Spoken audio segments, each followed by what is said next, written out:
Welcome!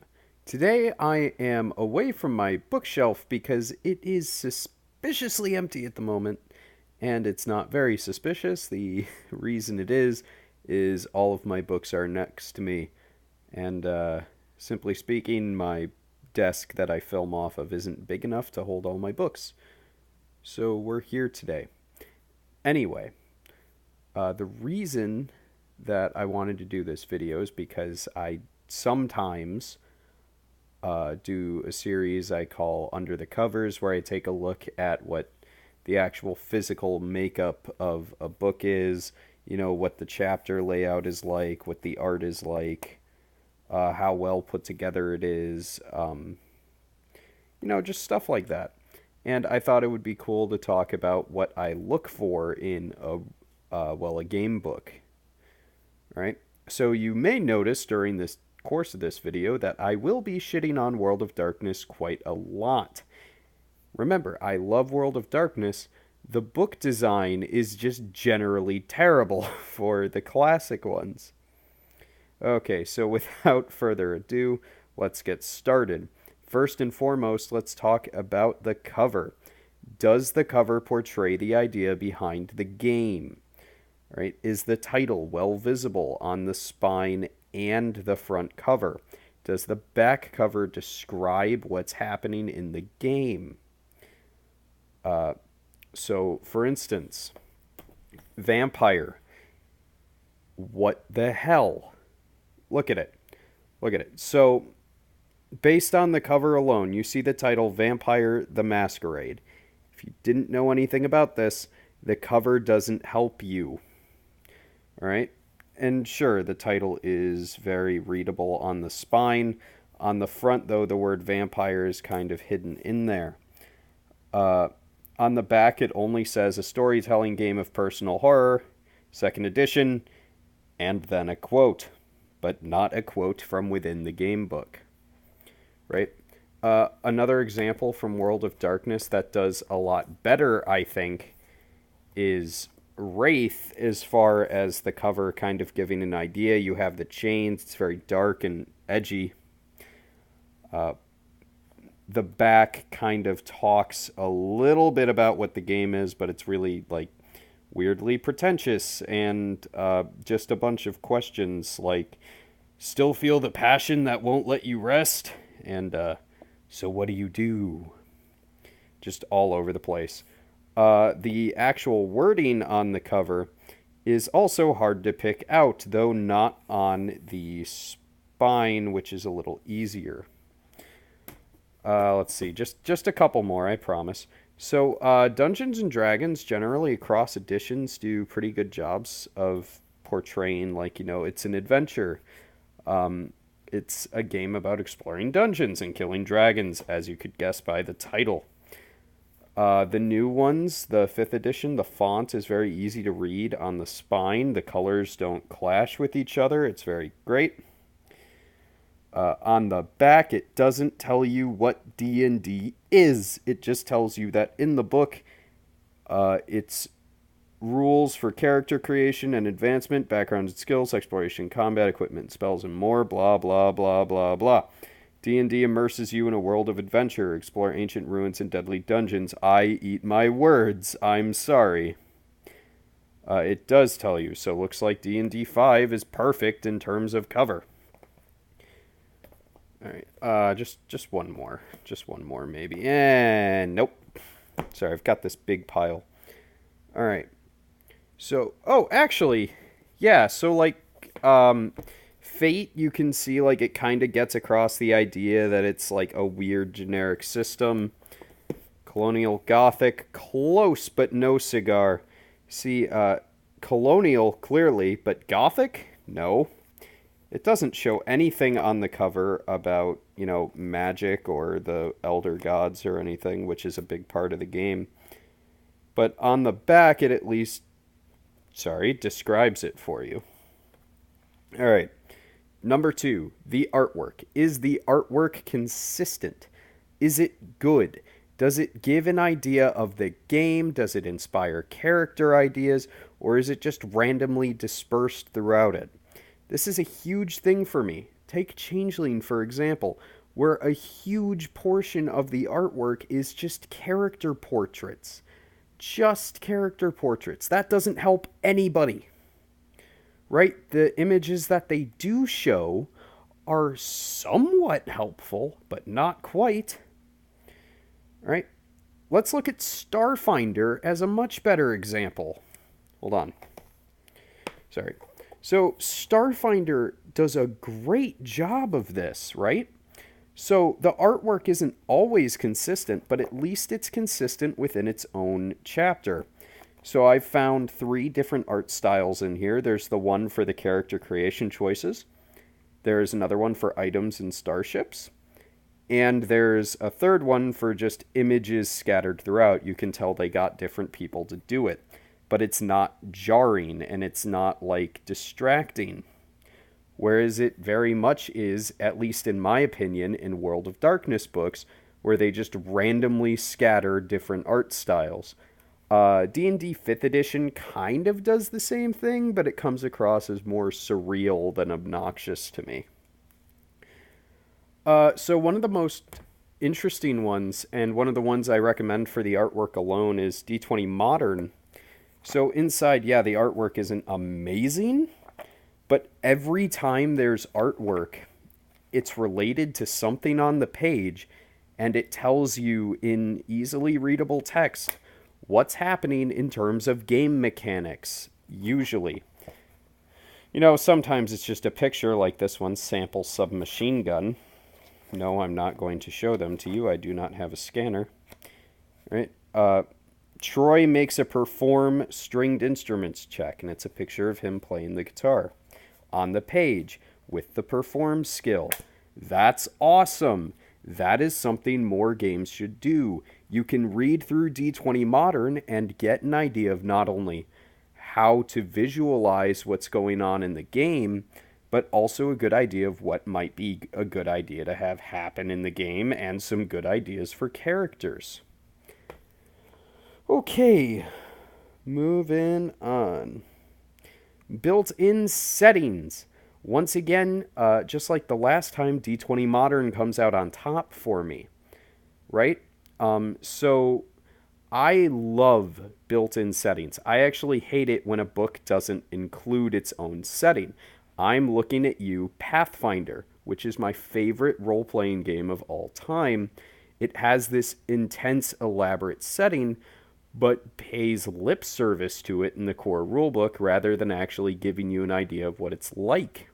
For some reason, in D20 Modern, they throw three settings in the back of the book that are detailed enough for you to run a game.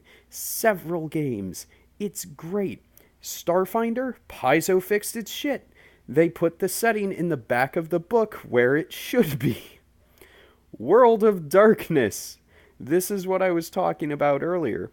In Vampire the Masquerade, in Changeling the Dreaming, Wraith, Werewolf, Mage, Mummy, Demon, Hunter, whatever.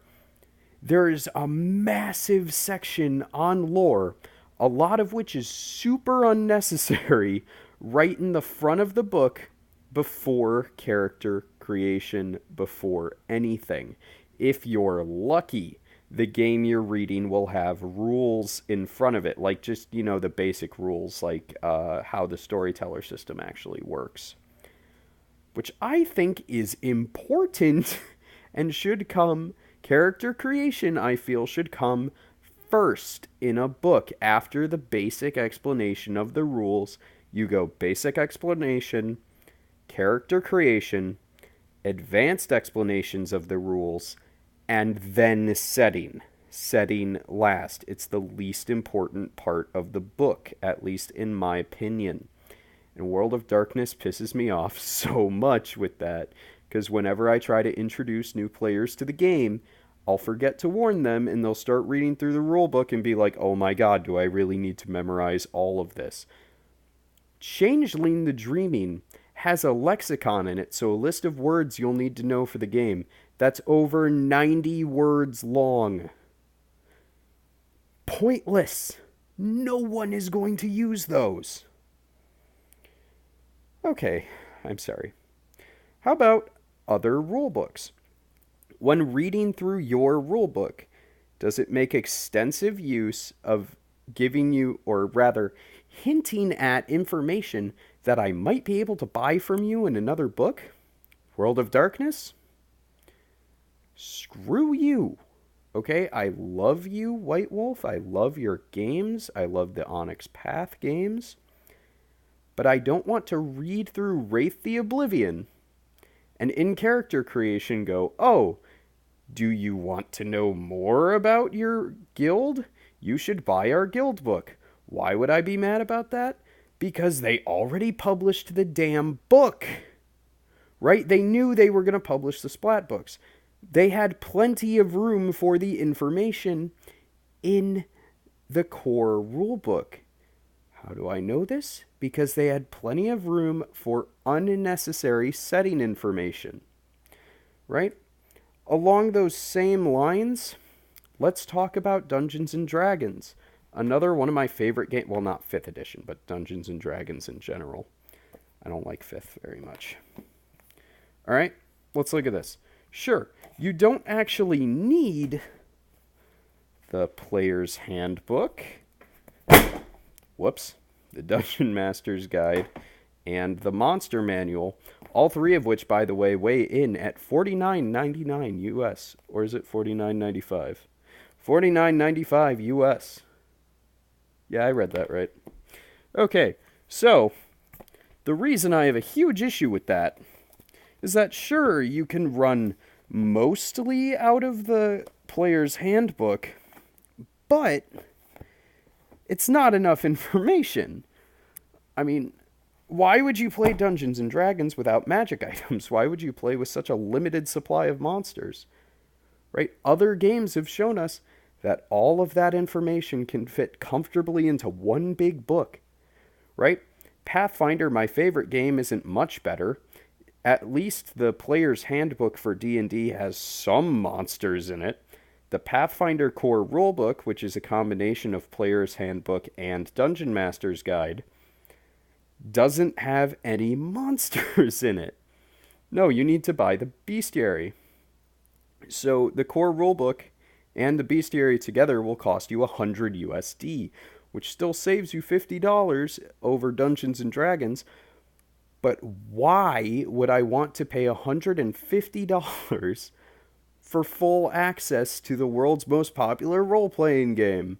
That's goddamn ridiculous. Oh man, I intended this video to be very positive and oh, this is what I'm looking for in a book, not what I'm not looking for. So yeah, in your book, all right, if you already know what the relevant information is for your game, put it into your game, right? I get it. Splat books need to exist. They can exist. I don't have a problem with splat books. I love collecting splat books. I have a problem with day one DLC. Right? Okay, sorry about that. Step 5, table of contents and indexes. Is your table of contents laid out well? Is your index laid out well? Will I be able to navigate your book easily? Right? So World of Darkness splits their books into 3 parts, right? And the parts are named nonsensically to kind of match the feel of the game. Like for Changeling, it's Grump, Wilder, and Childer for the 3 parts. When what they mean is setting, character information, rules. I don't see what's so difficult about that. Colonial Gothic, which I brought up earlier, does a great job by putting literally everything in the book in the table of contents in small print so you can find it very easily. In the Dresden Files RPG, they actually have indexes in the back of all 3 rulebooks that reference your story and our world, which are the core rulebook and the monster manual, respectively. So if you're reading your story, you need a specific monster, you can go in the back and it'll tell you what page of our world to look on. That's awesome. All right, let's see. Am I missing anything on that? Right, 5th edition struggles with its own index. Like, actually, that could have been a good thing. Like, they had the Player's Handbook, the Monster Manual, and the Dungeon Master's Guide released at relatively the same time. They at least would have had them completed. They could have very easily put a thing in the back with the index saying, see page X of the Dungeon Master's Guide. Whereas this is laid out horribly. Absolutely horribly. Samples. Does the rulebook come with sample adventure and sample characters? A lot of World of Darkness books come with a sample setting that you can use, which is really cool. In Vampire the Masquerade, it's Gary, Indiana. In Wraith the Oblivion, it's part of Atlanta. The Dresden Files books I've talked about before, they each have a unique setting to them. However, not all games are like this. I kind of mentioned that I didn't like that Pathfinder didn't have its own setting in its own rulebook. They don't really give you sample characters either to use, right? D&D, Pathfinder, they kind of walk you through character creation with a character, but it's not the same, right? Like, some books just have sample characters in them, and that's great. If you have a sample adventure with pre-generated characters in it, I will love your book. I will buy it. I don't care if I even hate the system. I will buy it. Because it's easy to get people into. Shadowrun does the best job of this by giving you a pre-made character for every single popular character archetype in the game. Isn't that awesome? Okay, how much of the book is actually relevant, right? So these are things I'm not looking for. These are things I hate. Does it talk down to the player ever? Is it condescending? Is it pretentious? Does it talk bad about other games before focusing on itself? All right, all of those are major turnoffs for me. Okay, so sure, Werewolf is a really cool game. Werewolf the Apocalypse, I read through recently. But it doesn't seem to understand that the people that would be using computers and playing video games in the early 90s are the same kinds of people who would, say, start playing role-playing games. Maybe a popular one like Werewolf the Apocalypse. And it says like, hey, if you use computers a lot, you are stupid at best and malicious at worst. That's totally like, ugh. Then you have games like Fate, where it goes on and on and on about how great it is, right? So the same kind. While I'm here, the number of times your game says you don't need to roll dice to have fun, or you don't need to follow our rules to have fun, is directly inverse to how much I'm going to recommend it to people, right? You only need to say that once per role-playing game. You do not need to say it 13 separate times, Vampire the Masquerade, because if rules really didn't matter that much, why am I reading your book? Why am I not going out to pretend to play Vampire without buying the book because the rules don't matter at all? At least that's what you seem to imply by making it 13 separate instances, and I'm sure I missed some. Okay, let's see. How detailed is your rule system? And by that, I don't mean how complicated is it. I mean, how is it written? Is it written in a way that people are going to understand? That is not exclusive to Crunch or not Crunch. For example, Shadowrun is pretty hard to figure out. You'll need to read through it a couple of times to figure out how it works. But by that same token, I had to read through 7th Sea like 3 times, at least the free basic rules from John Wick Presents, to figure out how the hell risks were actually supposed to work. Like, it's really vague. Alright. Number 9. If your game is based on a pre-published setting, Does it rely on me knowing the setting to play? This also extends to like pre-published, or sorry, licensed properties like Star Wars or The Lord of the Rings. Personally, I found that A Song of Ice and Fire RPG and the Dresden Files RPG do a very good job of explaining the setting without bogging down the system with setting information.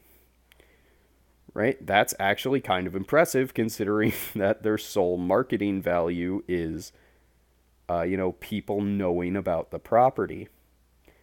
I've gotten people who haven't read either series to play those games. And thankfully, I don't think I've actually come across a game that was bad at this yet, but it is something I keep an eye out for. All right, number 10, finally, pricing. I brought this up briefly earlier, and by briefly I mean for a while, but how much book am I getting for my buck? Remember the wasted page space I mentioned earlier? Right? That pisses me off because I'm spending money for wasted page space.